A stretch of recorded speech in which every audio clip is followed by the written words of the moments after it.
Okay, so when you swap a TCU, yes, physically swapping the TCU is a straightforward process. However, that's not all you need to do. You actually need to go ahead and transfer over some information from the old TCU. Now, if you have a 99 to 2000, you're going to have a heck of a time trying to get that information out of the TCU. Fortunately, on my end, I have some numbers I can reference because when I got the car, long story short, it ended up at a shop and they took a snapshot basically of what the clutch life was, the leakage for the solenoids, basically all that information that you want to know. So I had a reference point and I haven't put hardly any miles on this car.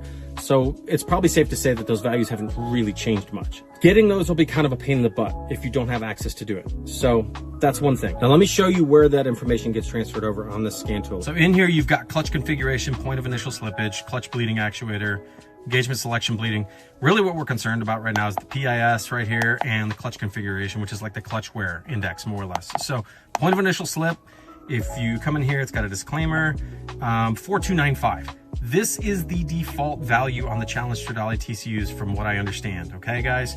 If I'm wrong, somebody throw it in the comments there, please correct me, but I'm pretty sure this is the default value.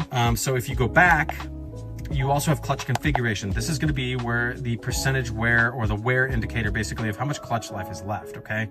So come through here and press okay. The current value is 20.162. Now the wild thing is I didn't write that value in here at all. I have a raw value from a snapshot, like I mentioned, that came from another shop when I first got this car, okay? So if I come in here and look and I go to, let me show you guys here.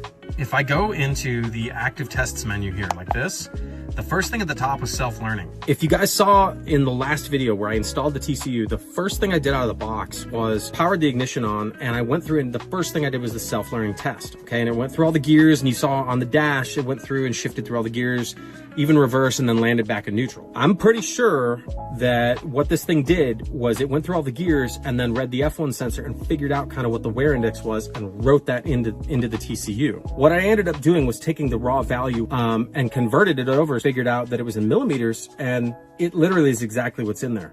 So pretty cool, guys. If you have a Foxwell NT530 like I do, and you go ahead and you run that self-learning, it should pick that value up and calculate it and put it in as your clutch wear index underneath the special functions and the clutch configuration right here, just like that. Cool little tip, right?